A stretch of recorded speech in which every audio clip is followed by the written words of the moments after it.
Welcome everyone. In today's video, we're going to be breaking down a practice question so that we can know how to approach these questions on the exam, because sometimes they could be a little tricky.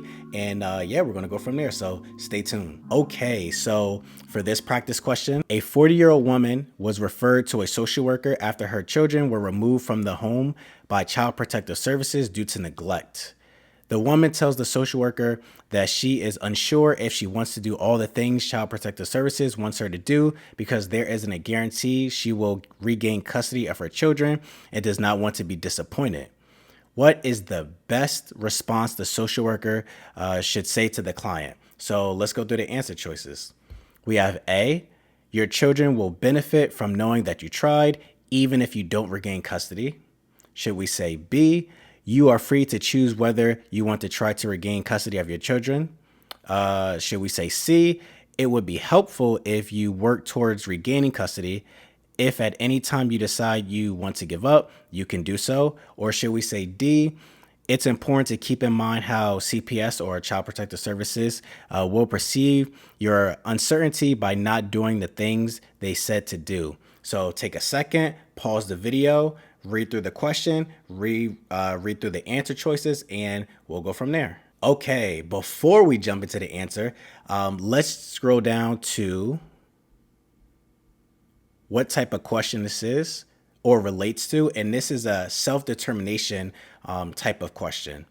According to the Social Work Dictionary, self-determination can be defined as an ethical principle in social work that recognizes the rights and needs of clients to be free to make their own choices and decisions. Social workers respect and promote the right of clients to self-determination and assist clients in their efforts to identify and clarify their goals. Social workers may limit clients' right to self-determination when, in the social worker's professional judgment, clients' actions or potential actions pose a serious, foreseeable, and imminent risk to themselves or others, right? So when we just kind of scroll back up to this question, just as a quick refresher, a 40-year-old woman was referred to a social worker after their children were removed from the home by Child Protective Services due to neglect. The woman tells the social worker that she is unsure if she wants to do all the things Child Protective Services wants her to do because there isn't a guarantee she will regain custody of her children and does not want to be disappointed. What is the best response the social worker should say to the client? So with that in mind,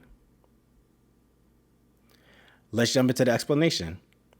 A person deciding whether to regain custody of their children or not is not, N-O-T, not a risk to themselves or others.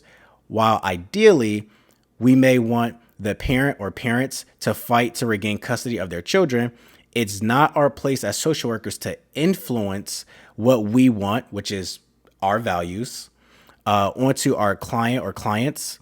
While educating a client on the pros/cons of a potential decision may be needed at times so they can make a more informed decision, this is not one of those situations because the client is aware of what CPS or Child Protective Services wants her to do to increase her chances of regaining custody of her children. Clients need to know that their decisions are up to them as long as they are not a threat to themselves or others. And again, in this type of situation where ideally it's like, wait a second, Ray, like we want families to be together. Why wouldn't someone want to fight for their children? Reasons.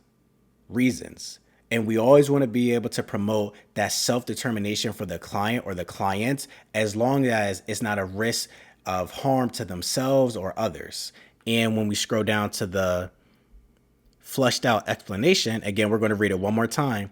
A 40-year-old woman was referred to a social worker after her children were removed from the home by Child Protective Services due to neglect. The woman tells the social worker that she is unsure if she wants to do all the things Child Protective Services wants her to do because there isn't a guarantee she will regain custody of her children and does not want to be disappointed. What's the best response the social worker should say to the client? So A, your children will benefit from knowing that you tried, even if you don't regain custody. Explanation: no persuading. Does not adhere to the client's right to self-determination. This is us saying like, well, you should still kind of try. You know, our children, we want them, family, you should still try. And at any point, but you should still try, though. That's persuading. That's putting our values onto the client to push them to get to do something that we think is ideal for them.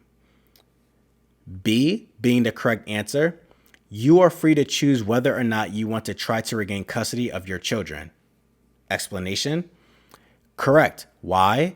Telling the client that it's their choice if they want to do what's needed to increase the chances of regaining custody of their children or not is completely up to them. It is their choice. Again, ideally, we're like, wait a second, right? Like, why wouldn't we want that to happen? Why wouldn't we want the clients to, or the woman to pursue getting her children back? It could be a number of reasons for her. And think of it this way. In this case in particular, if someone doesn't want to put in the actionable steps to increase the chances of something happening, then that speaks volumes of, do they want to actually obtain that thing at this point in time? Maybe not. And again, ideally, our values, it's like, wait, why wouldn't you want that?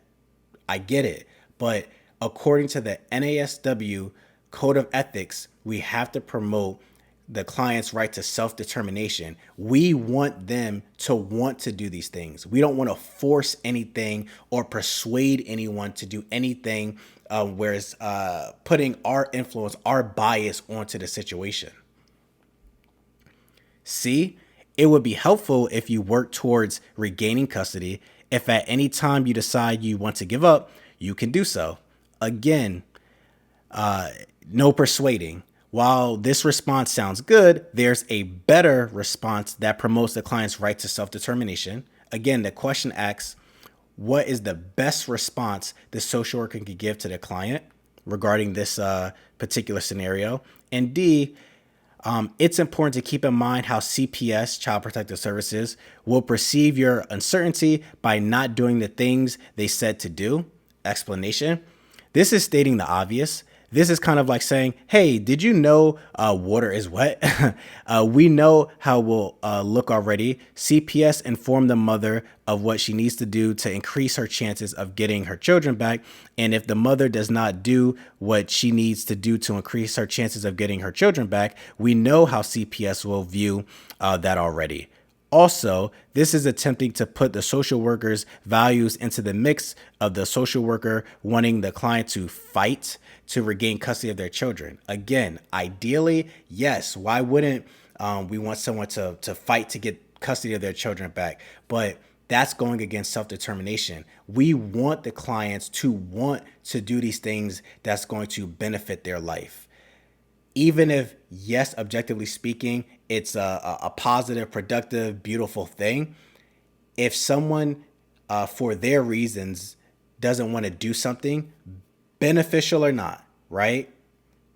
That's not our place to force them to do it. And that's applicable across the board with anything, right? Okay, guys, that's it for today's video. Thank you for tuning in. Just a quick video breaking down a practice question. It's good to help keep our mind, in that exam taking state by doing daily practice questions. I'm not saying we got to do, full length 170 practice questions a day, but we definitely want to be able to, keep our mind in that exam state by doing practice questions on a daily basis, just to, again, really keep us sharp, stay ready so we ain't got to get ready type of situation. And before we end today's video, I just want to say, you guys got this. Like, I know these exams can be daunting and just overwhelming at times, and especially when something's not clicking in a way we want it to click, and it's like, oh, like it's just, and like, especially if we've been removed from school for a while. Let's say we're studying for our LCSW exam, and we're like, man, I haven't been in school since I graduated the master's program.